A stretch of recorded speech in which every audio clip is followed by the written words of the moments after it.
अजूनही बाहेरचे अनहेल्दी मोमोज खाता का?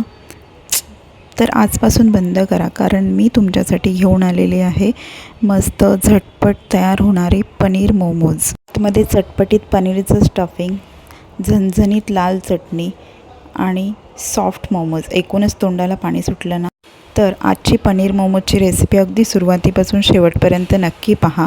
मोमोजचं पीठ कसं मळायचं, स्टफिंग कसं करायचं, चटणी कशी बनवायची, ते आज स्टेप बाय स्टेप सगळं तुम्हाला सांगितलेलं आहे. सर्वप्रथम इथे मैदा घेतलेला आहे. मैद्यामध्ये मी मीठ टाकून घेतलेलं आहे आणि आपल्याला नॉर्मल पाण्याने मैदा मळून घ्यायचा आहे. थोडासा घट्टसरच मळायचा आहे.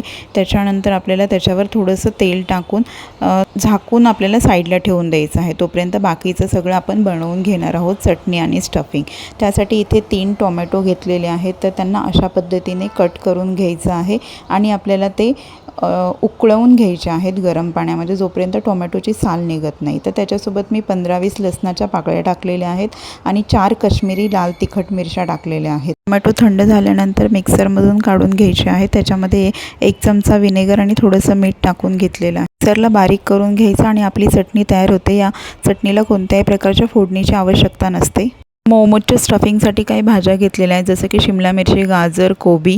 हे सगळं एकदम बारीक चॉप करून घ्यायचं आहे आणि पातीचा कांदा घेतलेला आहे. आलं, लसूण आणि कांदा घेतलेला आहे. कढईमध्ये तेल गरम झाल्यानंतर आलं, लसूण आणि कांद्याची फोडणी देऊन घ्यायची आहे. सगळं आपल्याला हाय फ्लेमवरच करायचं आहे. त्याच्यानंतर आपण घेतलेल्या सगळ्या भाज्या त्याच्यामध्ये ॲड करायच्या आहेत आणि 2 मिनटासाठी परतून घ्यायच्या. त्याच्यानंतर त्याच्यामध्ये आपल्याला काळी मिरीची पावडर टाकायची आहे. 1 चमचा काळी मिरी पावडर टाकलेली आहे.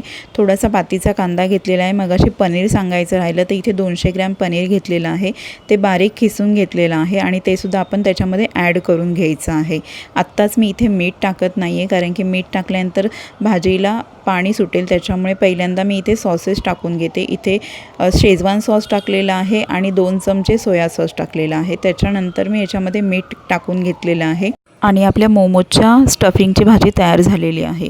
तर इथे जे पीठ मळून ठेवलेलं होतं ते थोडंसं आपल्याला परत मळून घ्यायचं आहे अशा पद्धतीने आणि त्याचे छोटे छोटे आपल्याला गोळे करून, ज्या आकारामध्ये तुम्हाला मोमोज हवे असतील त्या आकाराचे आपल्याला गोळे करून घ्यायचे आहेत.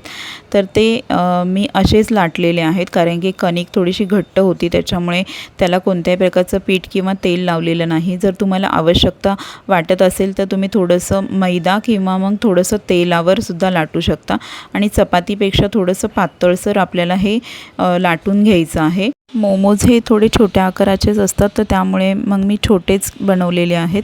तर इथे आपल्याला जे आपण लाटून घेतलेली पारी आहे त्याच्यामध्ये 1 चमचा मी सारण भरून घेतलेलं आहे, स्टफिंग भरून घेतलेलं आहे आणि इथे 2 फोल्ड केलेले आहेत आणि ते 2 जॉईंट केलेले आहेत आणि नंतर त्याच्यानंतर मी एका साईडनी घडी घातलेली आहे. ती घडी वरच्या साईडला अशा पद्धतीने मी जॉईंट केलेली आहे. त्याच्यामुळे आपल्याला मोमोजचा छान आकार मिळतो.